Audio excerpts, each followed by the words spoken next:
শোনো না, সামনে রবিবার ভালো পাত্রপক্ষ দেখতে আসছে সুমিকে। তো ও তখন পড়াশোনা করছে। পড়াশোনা বিয়ের পরেও করা যায়। দাদা বলছি আজকে না আমার জয়েন্ট পরীক্ষার রেজাল্ট বেরিয়েছে। আমি সিলেক্ট হয়ে গেছি। বাহ। এবার তো আমাকে একটা ভালো কলেজে অ্যাডমিশন নিতে হবে। কিছু টাকার দরকার। টাকা? কত টাকা? ওই 1050 হলেই হবে। 1050 টাকা? ওসব পড়াশোনা বাদ দাও, বরং ওই পয়সা দিয়ে আমি তোমার ভালো করে বিয়ে দেবো। কিন্তু দাদা আমি তো এখন বিয়ে করতে চাই না। তুমি তো জানো, বলো আমার একটা স্বপ্ন আছে যে আমি একজন ভালো ইঞ্জিনিয়ার হব। আমি পড়াশোনা করে এখন নিজের পায়ে দাঁড়াতে চাই। ও যখন বলছে তুমি একবারটি ভেবে দেখো না, বিয়েটা না হয় কয়েকদিন পরেই করানো যেতে পারে। কারণের সামনে প্যাকটাচ করো না তো। আমার বোনের ভবিষ্যৎ আমি ভালো করেই বুঝি। আর তার চেয়ে বরং তুমি একটা ভালো কাজ করো, সামনে রবিবার একটা ভালো পাত্রপক্ষ দেখতে আসছে, তার জন্য প্রস্তুত যাও। যাও।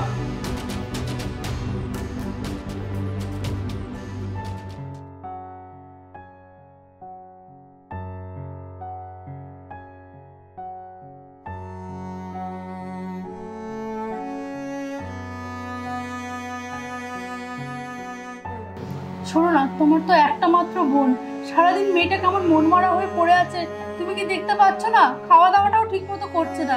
উফ, কানের সামনে ঘ্যানঘ্যান করো না তো। সকাল থেকে শুনছি সবার স্বপ্ন পূরণকে ঠেকা নিয়ে বসে আছি নাকি আমি? যাও এখান থেকে।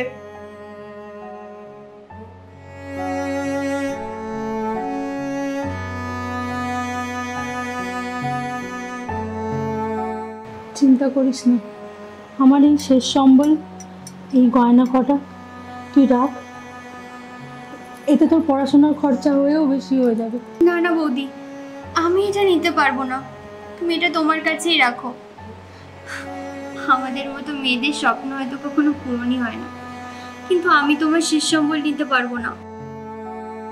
না রে বোন, তোর স্বপ্ন ভাঙা মানে তো আমার নিজের স্বপ্ন ভাঙা।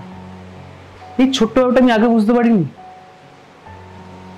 তুই চিন্তা করিস না, আমি দরকারে 2 শিফট খাটবো, তবে তোর স্বপ্ন আমি পূরণ করে ছাড়বো। আর তুমি শোনো, তোমার গয়না লাগবে না, ঠিক আছে? আমি ওর জন্য সব ব্যবস্থা করব। আসলে কি বলতো, ছোটবেলা থেকে এই সংসারে বুঝে টানতে টানতে নিজের স্বপ্নগুলো কখন যে হারিয়ে গেছে বুঝতে পারিনি। তবে তুই চিন্তা করিস না, তোর স্বপ্ন আমি ঠিক পূরণ করব। মেয়ের স্বপ্ন ভেঙো না, আলোয় ভরাও জীবনটা। বিয়ে নয়, শিক্ষাই গড়ে ভবিষ্যতের দিগন্তটা।